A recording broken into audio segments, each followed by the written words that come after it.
Hey guys, Heather here from the Sewing Loft, and I'm excited to share the next block in my Blocks to Quilt series. It's called Cactus Bloom. It's available in 2 sizes, is easy to create, and requires no special tools or templates. Now, since some of the pieces are small, especially on the 6-inch finished quilt block, I wanted to show you a couple of tips and tricks. So let's take a look at the construction.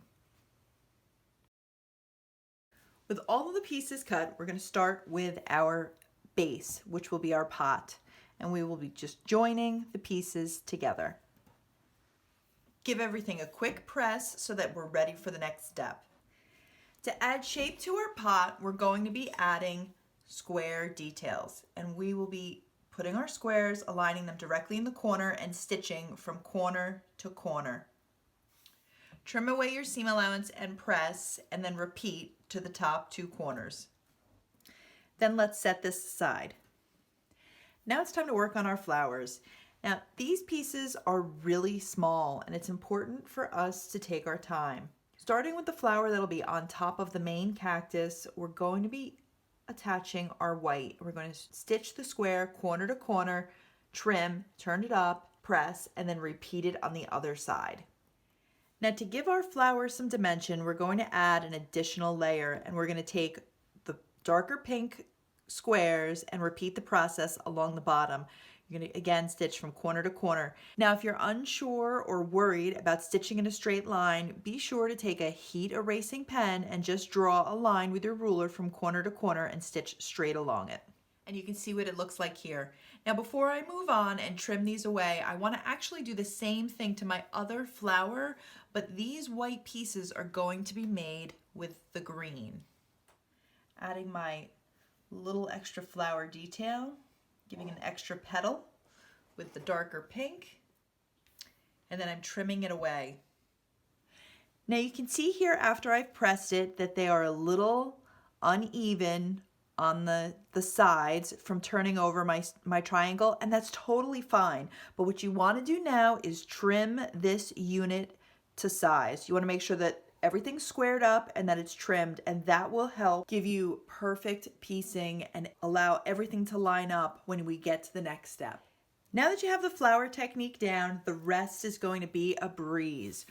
We're going to move on to the larger part of our body and just add the pieces.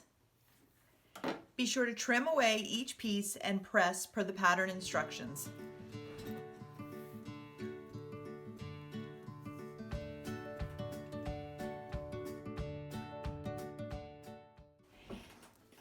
Now it's time to assemble. I like to line everything up to make it really easy to see what has to go where.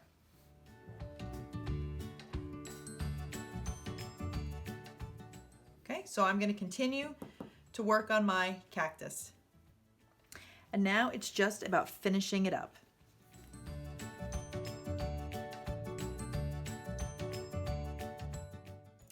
Now all I have to do is give this a trim to size to my final finished block size, and then it is ready to set into my quilt.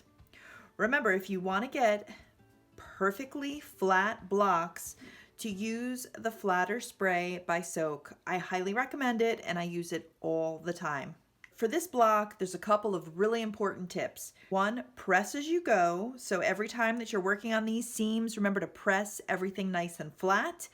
2, trim things to size. So after you've put on your corner details, sometimes the pieces get a little askew or twisted, so you want to retrim and square them up.